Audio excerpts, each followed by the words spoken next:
When it comes to four-door, five-passenger SUVs, you have a lot of choices. Often what you don't have is the choice of elegance versus adventure and capability. So often these little SUVs are so focused on capability that elegance is something that's left out of the picture. That is not the case in the 2025 Nissan Murano. Nissan Murano has long been one of my favorite midsize SUVs for exactly that attention to elegance and luxury in a mid-priced SUV. But it's been a while since it's been redesigned, and it sadly needed that redesign. It needed some attention and some love from Nissan's designers. Well, 2025 is the year. For 2025, the Nissan Murano got not only a whole new look inside and out, it brings some great new technology from other Nissan vehicles. It has a new look and it has a new engine under the hood. All in all, it's still a really great five-passenger midsize SUV, but it also delivers even more elegance and technology in the 2025 model year. Be sure to follow us on our social channels, subscribe to us here on YouTube, and if you see a video pop up in the corner, we put it there because we think you're gonna like it. You hear that? That is the massaging seat in the 2025 Nissan Murano. And it's a little loud, but I'm not turning it off. I'm going to ask you to pardon that noise while we test drive the 2025 Nissan Murano. This is our first time out on the road. We're out in Middle Tennessee, outside of Nashville, putting this car to the test today to see what the four-cylinder turbo that generates 241 horsepower feels like behind the wheel. It was 31 degrees when I walked outside this morning, so I have on the heated steering wheel and the heated seat and the massaging seat. I feel like I am in a spa, but I'm really behind the wheel of this beautiful four-door, five-passenger crossover SUV. So that power feels pretty good. It has a 9-speed transmission, which means you're going to hear it a little bit, not as loud as a CVT, which can be pretty loud, so I don't really hear quite as much noise as you might from some other transmissions, but it sounds good and it feels pretty good. As a midsize SUV that seats 5 passengers, Nissan has expanded the size of the Murano. It is larger and it is wider, and it has these beautiful 20-inch wheels, and they sit at the corners of the car, giving it a really solid stance on the road. But here's what I want you to notice. This is a tall girl. It has a ground clearance of 8.3 inches, and that's pretty high. In fact, the average SUV, truly off-road SUV, is about 8 inches. So this is pretty tall. But what that means is behind the wheel, it does feel like a true SUV. For 2025, the Nissan Murano has an entirely new look. It starts with this lower grille that is capped by the Nissan logo there in the middle. We have these daytime running lights that are a little hard to see actually in the daytime, but they're very distinct at night. They really do light up at night. And then we have these stacked LED headlights. I have them on bright so you can see them there. There is the Murano logo. It's a little hard to see. It's embedded there in this gloss black band that spans the top of the hood. So they've really shortened the grille a lot and given it a whole new look. It's quite a departure for Nissan, and the daytime running lights that frame the grille are a departure as well. There is a lower grille air intake over here. Those sleek headlights are slotted in right there underneath the hood, and that gives the front end also a sleek new look. It's not a departure for Murano in terms of the silhouette, because it's always sort of had this swooping roofline. You'll notice the roofline sort of swoops down from the top there and gives you that rear spoiler. But the new headlights are distinct, the new wheels are distinct, and the new tail lights are distinct. There's a light bar that spans the entire rear of the car, from the tail lights that wrap around the corners, and you'll see there's even the brake lights there, and I'll show you what that looks like. And then there, the light bar is capped with the Nissan logo there, and then the Murano name spelled out across the liftgate. You'll see also that our version is all-wheel drive, and that we're driving the Platinum, which has a sticker price of about $49,000. One really nice detail is that the windshield wiper is actually tucked up under here in the underneath this roof spoiler, and that's something that I really like, because what that does is it keeps that rear window nice and neat and clean and very elegant. Not having that sort of extra piece of equipment on the back of the tailgate makes the car just look neat. You'll notice that ours has a black roof. There actually are 8 different choices for colors, and then 5 of those colors offer you the black roof option. Ours also has lower body cladding that is black along the sides and on the front and rear bumpers. One of the things that we do love about a midsize SUV is the cargo space, 37 cubic feet, and you can do this. Key in the pocket, and car is running, but all I have to do is kick underneath the license plate and the cargo space opens. But let me show you this too. But of course there is the button to close it. And if you don't have the key in your pocket and you need to open it and you can't kick underneath it, don't go searching under here, because that's not where the latch is. It's actually right above the Nissan, right there on the outside. Nice little push button for opening the cargo space. And under here, we have a spare tire. If you have an SUV that's all-wheel drive, you should probably have a spare tire. If you're only driving in the city, that's one thing, but if you're going to be driving in mud, muck, and other places where all-wheel drive is necessary, a spare tire is really a good idea. 37 cubic feet of cargo space, and I love the sloped roof, which means that if I'm sitting here comfortably in the cargo area, my head is not hitting this frame, and I've got plenty of cover overhead to keep the sun out of my eyes, the wind out of my hair, and the rain off my head if I have all of those things at one time or in one day. Lots of good cargo space. I'm going to say I like it. There is a paddle here that you can pull to put that center seat down, the rear seat, and a paddle on this side to put that side down. It does have a 60-40 split, which is really nice, and the seats fold relatively flat. As nice as the Murano is on the outside though, the real story is inside. So let me just show you how you get yourself set up, and then I'm going to walk you through the details in the 2025 Nissan Murano. There is a wireless charge pad here.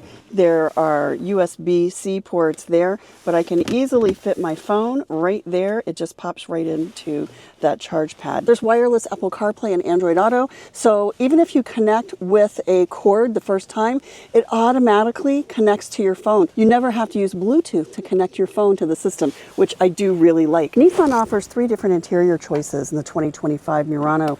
Ours is called Twilight Blue, and it's this sort of denim color. It's really beautiful. I can see the denim very clearly there on the door panels and on the seats.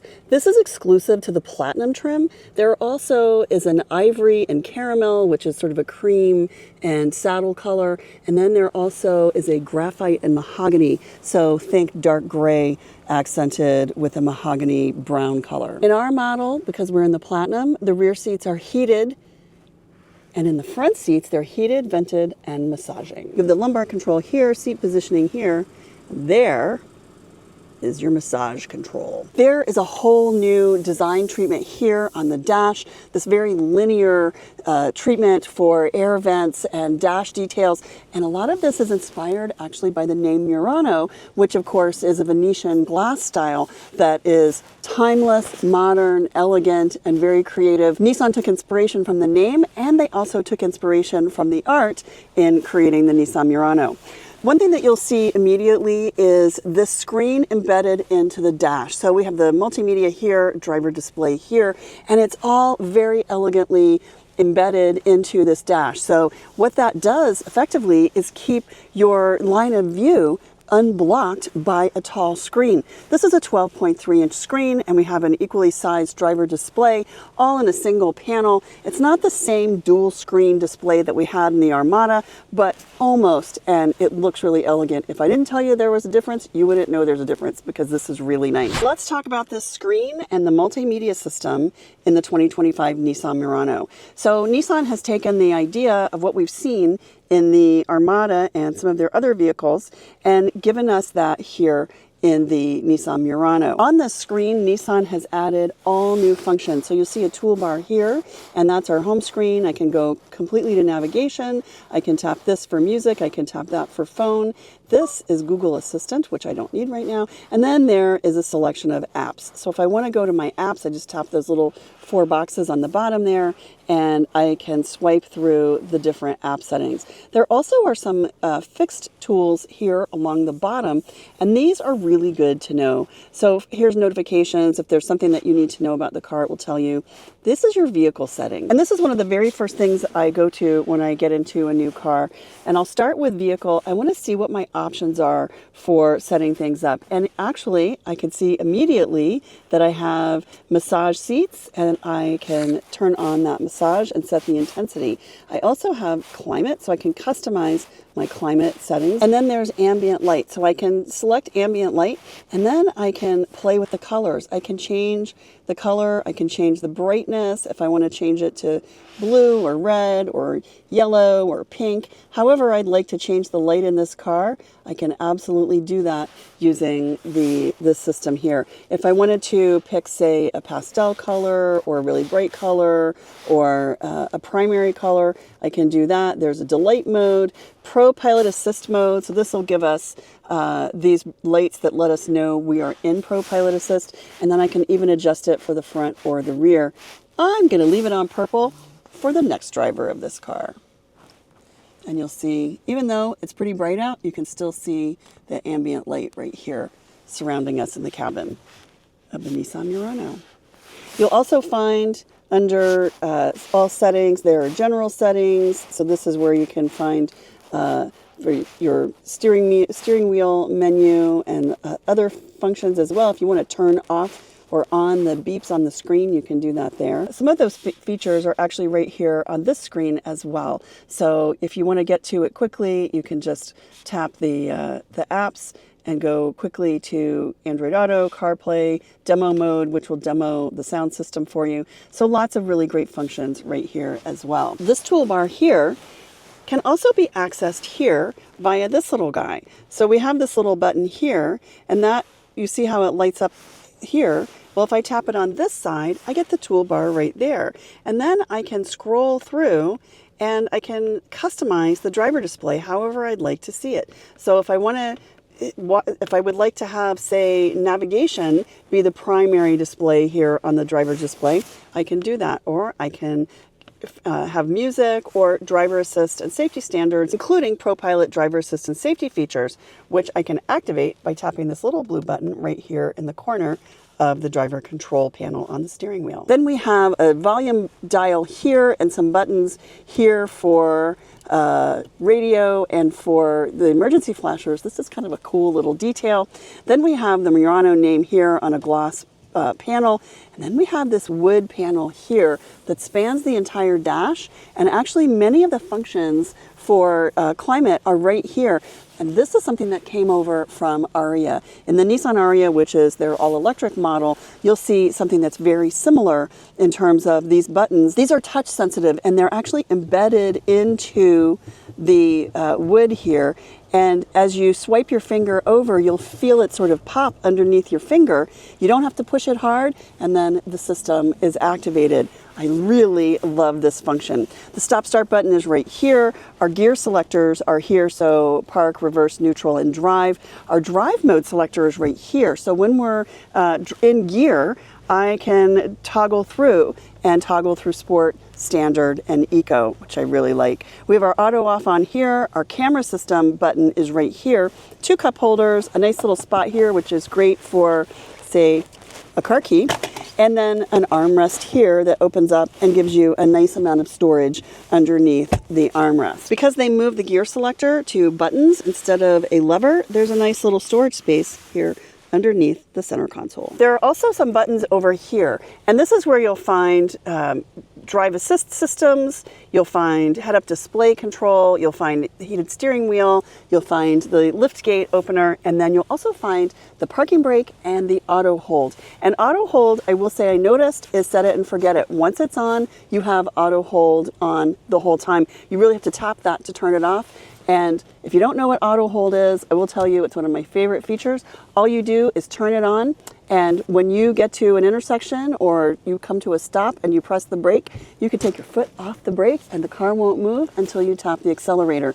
One of my very favorite features in cars right now. The steering wheel is flat bottomed, and we have our driver assist and ProPilot functions on the left side, and then we have our entertainment functions on the right side, although the volume is over on the left side as well. Our model is equipped with a panoramic sunroof, so I can open up the entire sunroof or I can close it. I can open the glass halfway, but I can open the screen the entire way. What that means is rear seat passengers also have a sunroof over their heads too. But let's go see what the rear seat is all about, and let's measure and see what the story is for child passenger car seats. With the larger design of the Nissan Murano, Nissan has said that they have increased legroom and passenger space and made the rear seat even wider, so wider from side to side. Ideally, that is great for child passenger car seats if you find that you need to accommodate them in the Nissan Murano. But how will rear-facing child passenger car seats fit, and how does this compare to Nissan's larger three-row SUVs, the Pathfinder and the Armada? So in the Armada, we found that we had plenty of space for installing a rear-facing child passenger car seat, and we know that that's true in the Pathfinder as well. In the Murano, because it's a two-row, let's see if that is the case here. So this seat is set for me, and I'm 5'8", and the center row, or the rear seat, does not move. It is a fixed position, and I have 32 inches. So that's 3 inches more than you would need typically for a rear-facing child passenger car seat. This seat is set much further back, and here we still have 30 inches. So you can see where this headrest is. It actually comes back towards the rear door, and I still have 30 inches. So I'm gonna say yes. Nissan, I know that they said that they gave us more legroom in the rear seat, but it's significantly more legroom, and it makes room for rear-facing child passenger car seats. So let's talk about forward-facing car seats, and how much space do you have here? So from side to side, we've got about 18 inches, and the center row seat, between the seat belts, I measure 13 inches. So if you need to install a child passenger car seat here in the center seat, you can, but keep in mind there's only 13 inches between the seatbelt receptacles here and here, so that base is going to have to fit in there. But let's talk about lower anchors and tethers, or the latch system. So we have a full set of lower anchors here and here on the outboard seats. There is no anchor here in the center seat, and the outboard seats are actually covered with these ISOFIX panels, which make these latches really easy to reach, especially if you have a rigid connector. You're just going to pop it in and tighten it up, put the tether on, and away you go. Nissan made that very easy. But what else do you get in the rear seat of the Nissan Murano? Well, quite a lot. Well, first of all, we are sitting on really beautiful aniline leather. Ours is blue and gray. There are 3 different color choices for the interiors. Then we also have this, and that's a feature that I really enjoy and appreciate for being in the back seat, and that is a window shade. I love this for my dog because I can put the window down, put the shade up, and he gets the wind without sticking his nose out the actual window. The same treatment that we see up front on the door panels and on the dash, we have here the stitched leather, soft surfaces, and this color, this blue color panel on the door. And then there are lower speaker panels in the door. There are 2 USB ports here. Our model has heated rear seats, and there are air vents here for rear seat passengers. There is a fold down armrest with cup holders and a little spot to stow something. A phone, I would think, not these, but don't lose those. I know you're asking this, does the seat recline? It doesn't. This is the way that it folds down, is by pulling the tab on the shoulder. There's no control on the side of the seat, and this is as much as it reclines. But I'm going to say it's comfortable. I think it's okay. I wanted to give you another view of what these drive modes are like out on the road. So I'm driving in standard mode now. I'm going to turn it down to eco, and I don't know if you can see here, but when I tap that, I get eco mode. And I'm going to slow down a little bit, and then I'm going to accelerate, and you'll be able to hear what it's like in eco mode. It takes a second. So I hit the accelerator so I can hear the transmission downshifting and then upshifting to give me that power. Eco mode is really better for very low speeds, say inside your neighborhood, or perhaps when you're out on the highway and maintaining like 50 or 60 miles an hour. Eco mode is going to give you the best fuel economy because the engine is not doing all that much. But if you really want better power, then pop it over into standard. Standard is where you're going to get the best match of good fuel economy, but also a quiet, comfortable ride. It's not going to give you that loud transmission sound, the loud engine sound that you'll get in sport mode, and you're not going to get the hesitation that you have in eco mode. So in standard, that's where most comfortable driving is going to be done. And then there is sport mode, and I'm going to tap it up to sport mode, and I'm going to slow down a little bit so I can accelerate quickly, and I'll show you what that's like. So That's sport mode. And when I put it in sport mode, I really feel I feel tossed back in the seat a little bit. I hear the engine, I hear the transmission, and it feels good. So if you are, it definitely is distinct in sport mode versus standard or eco. I definitely feel a much sportier response when I tap the accelerator. And I need to slow it down because I'm going too fast. Hey Google, navigate to Starbucks. There's a Starbucks 3.8 miles away. Want to navigate there? Yes, please. Head northwest on Limbertwig Pass toward Osage Loop. I can also set navigation here in my driver display, and I can get it in my head-up display. Very clear and easy to see. I will say with a note of caution though, this is a tall girl. At 8.3 inches of ground clearance, the Nissan Murano is tall. In fact, it has more ground clearance, it's higher off the ground than most of its competitors. Even the Honda Passport, which I was very surprised to hear because the Honda Passport is a tall car. So this has tall ground clearance, great for snow and mud and muck and wintry weather, especially if you live someplace where you need all-wheel drive. And all-wheel drive is standard on the top two trims, and it's an option, a $1,000 option on the entry-level SV model. So no matter which trim you choose, all-wheel drive is an option, or an inexpensive option, or it's standard, which is nice to know. And it should be, with that ground clearance, should be pretty capable. The downside though, if you're driving a lot of curvy roads, you really need to maintain your control and remember that you're driving a tall car, and cars with greater ground clearance are a little more vulnerable on curves and at high speeds. So that's something that definitely should be taken into consideration for both good and challenging when it comes to the 2025 Nissan Murano. Scoop inside and see the all-new 2025 Nissan Murano's advanced camera system in action. So this is a kind of a camera demonstration challenge. Okay. A little find your own adventure. So if you want to hit the 3D button on the far right of the screen, a couple more This over. one? This one? That one right okay, 3D. So on that left-hand side, you can cycle through those camera views. Okay. Just hit the different ones, and it'll kind of show you around. So in our makeshift Christmas tree farm, we've actually hidden a number of Christmas gnomes in the trees. Okay. So you can kind of see one right there. The idea is you kind of just circle around the Christmas trees. That'll stay on up to 12 miles an hour, and just see how many gnomes you can see through the different camera views. Okay. So kind of keep a fun Christmas thing. So just through the cones there. Yeah, you can come through there, and you can make one or two loops and just play around the camera. Okay, guys, let's see if we can find some gnomes. Let's see. So I see one, I see two. Oh. So I'm going to pull right in here. This is kind of crazy.